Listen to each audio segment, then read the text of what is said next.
All right, folks, grab your bibs because today we are diving into a food challenge that is going to make your stomach growl. Oh my goodness. It is massive, Yeah. it is saucy, and we are talking about enough barbecue sauce to fill a kiddie pool. I am already on board. What is it that we are talking about today? We are going down under to Hurricane's Grill in Sydney, Australia. Okay. This is where they have what some are calling the toughest BBQ challenge on the planet. Oh, wow. And we are getting a front row seat thanks to a YouTube video by competitive eater Katina Eats Kilos, who flew all the way from the U.S. to take on this beast. Food challenges, man, they've always just fascinated me. Oh, yeah. Like there's something so primal about them, you know, Yeah, this urge to just test your limits and go beyond anything you think you are capable of. Right. And then there is that excitement of watching someone else do it, too. Yeah, exactly. And speaking of limits, this challenge is a literal mountain of meat. We are talking a 30-minute time limit to conquer a cow's worth of short ribs, Okay. onion rings piled high, and what they call a flock of chicken wings. Nice. It is an absolute feast for the senses. 30 minutes? That's barely enough time to eat like a regular meal. I know, right? Let alone this behemoth. Oh, and did I mention we have a special guest joining us? Okay, who is it? Australia's #1 competitive eater, James Webb. He has already conquered this beast. Hi. So he is here to give Katina some advice and maybe a little pep talk. James Webb versus Katina Eats Kilos. Yeah. This is going to be great. So let's break down this challenge. Mm-hmm. Imagine plate after plate of fall-off-the-bone short ribs glistening with sauce. Wow. Piled so high, it is basically a meat skyscraper. Oh my gosh. You have got sides galore Yeah. and a timer ticking down every second. The amount of food is already intimidating, but when you add that time pressure, Yeah. it's not just about appetite, it's about strategy and willpower. For sure. And right off the bat, you see the difference in their approaches. Katina is practically vibrating with excitement, Yeah. using words like frothing to describe how she's feeling. Mhm. And then there is James, the picture of calm, offering advice like, just start with the ribs. He knows what he is doing. He's a pro. He does not let the pressure get to him. I love it. And you guys, those ribs, Katina's first bite and her eyes light up. Really? You can just tell she is blown away by how tender and flavorful they are. Wow. There is even a moment where she clarifies that the ketchup on the table is for the fries, not for the ribs. Oh. That's how good they are. That's a good sign. But that initial delight, Uh-huh. it kind of fades as the reality of the challenge sets in. Yeah, I bet. You know, she even says at one point, no time to breathe, only eat. Oh my goodness. And the meat sweats start kicking in. I was going to ask you about that. I've heard that term before, but Oh, I'm not yeah. really sure what it is. Yeah, so meat sweats. That's basically your body saying, whoa, hold on, I can't process this much protein right now. Oh, wow. Okay. Interesting. And it's just so fascinating to see the difference between her struggle and James's effortless pace. Right.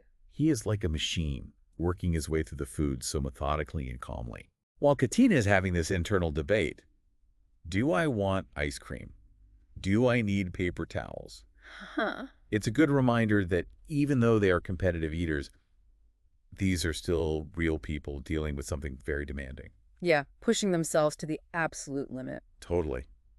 We can't forget about the barbecue sauce. Right. This is not your average little dipping bowl. Uh-huh. Katina even calls it the SAU splash zone because it's everywhere. Oh my gosh. And to make things even tougher for Katina, they actually increased the amount of food since James did the challenge. Really? We're talking an extra rack of ribs, more wings, more fries. They are just piling it on. That's like they're trying to defy the laws of physics and human digestion. Oh my goodness. But you have to admire Katina's spirit. Even when she's clearly struggling, you can see the determination in her eyes. Right. She is focused. She's pushing through. She is not giving up. That's what I like to see. That resilience, you know, Yeah. that's what makes these challenges so compelling. Right. It's not about winning or losing. It's about testing your limits and going beyond what you think you can do. Yeah, I love that. Do you notice the camaraderie between Katina and James? I was just thinking about that. Like, they're technically rivals in this challenge. Yeah, But there is this genuine feeling of respect and support between the two. there is. You can see it from James's calm advice at the beginning to them laughing together during the challenge. Yeah. Like, it's not just about beating each other. They both understand the challenge they're facing. Exactly. And, you know, I think that camaraderie is something you see a lot in competitive eating. Right. Even though it's high pressure and everyone is focused on themselves, there's a sense of community there. Yeah. You know, like they're all in this unique club together Right. because they share this ability to push their limits. I like that. Her eyes widen. She takes it all on her lips, smack. It's like she's really enjoying every bite, even when it's tough. It's interesting, isn't it, this back and forth between the challenge and the pleasure. Yeah. She's pushing herself to the limit, dealing with pain and discomfort. But at the same time, she's experiencing all these amazing tastes and textures. It makes you wonder, does the pleasure outweigh the pain? Is it worth it? That's a good question. I think it depends on the person and what motivates them. Right. Some people love the thrill of the competition. For others, it's all about the food and the experience of those flavors. And for Katina, I think it's both. She's competitive, but she also really loves the food. I think you're right. She's not just eating to win. She's savoring it. And it's that passion that makes her so fun to watch. Totally. Yeah. She's not just a competitive eater. She's a food lover who pushes herself to the limit for the love of the game and the food. Yeah, exactly. It's that passion that you see even when things are crazy and messy. And it's what makes these challenges more than just a spectacle. Right. They're about the human spirit, our ability to endure, and our love of food. Well said. Speaking of endurance, let's talk about James Webb for a minute. Is it just that he has a big stomach? Or is there something more strategic going on? That's what I want to know. I think it's a few things. He definitely has a large capacity, Right. but he also has an amazing strategy and a lot of discipline. Notice how he paces himself and works through each part of the challenge methodically. Yeah. It's not just stuffing food in his mouth. He's carefully managing everything, how much he eats, how fast he eats, even his breathing. It's like he's playing chess, but instead of pieces, he's moving ribs and onion rings. Uh-huh. That's a good way to put it. Mm. And that strategy is what makes him so successful. Right. It's not just about being able to eat a lot. It's about efficiency, technique, and focus. Totally. He's in control of himself and the challenge. And it's incredible to watch, especially compared to Katina's more emotional approach. Yeah. Both are valid, but James's method seems to work really well. It shows that even in something as wild as competitive, eating strategy and discipline are important. Definitely.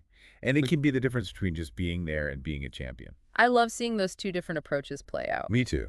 You've got Katina driven by pure excitement, Right. and then James with his strategic mindset. It's like two different philosophies of competitive eating. Exactly. And yet, despite those differences, there's that mutual respect and camaraderie. There is. It shows you that even in competition, there's room for connection and admiration. And the results are, James finishes in a record-breaking 26 minutes. Wow. Katina, despite her valiant effort, doesn't quite make it. It's incredible to watch him not only win, but to shatter his own record. Yeah. It speaks to his dedication, his strategy, and his pure talent as a competitive eater. He is a true eating machine. Yeah. But let's not forget about Katina's performance. Of course. I mean, she faced that mountain of food head on and just gave it everything she had. Yeah. It really is about more than winning. It's about that competitive spirit and that willingness to push yourself. For sure. And it's just fun to watch. And even though she doesn't win, she never gives up. Right. And to me, that's the most inspiring part of it all. It is. It reminds us that even when we don't reach our goals, the effort itself is a victory. For sure. What stands out to you the most? For me, it's the reminder that the human body is capable of amazing things. Yeah. Whether it's running a marathon, climbing a mountain, or conquering a mountain of BBQ ribs, Right. we can push ourselves beyond what we think is possible. And when we do, we find hidden strength, resilience, and even a sense of humor. I agree. And what's so interesting about competitive eating is that it pushes you physically and mentally. Oh, yeah, for sure. It's about willpower strategy and being able to handle discomfort to reach your goal. It reminds us that we often set limits for ourselves. Uh-huh. And with the right mindset and preparation, we can do so much more than we think.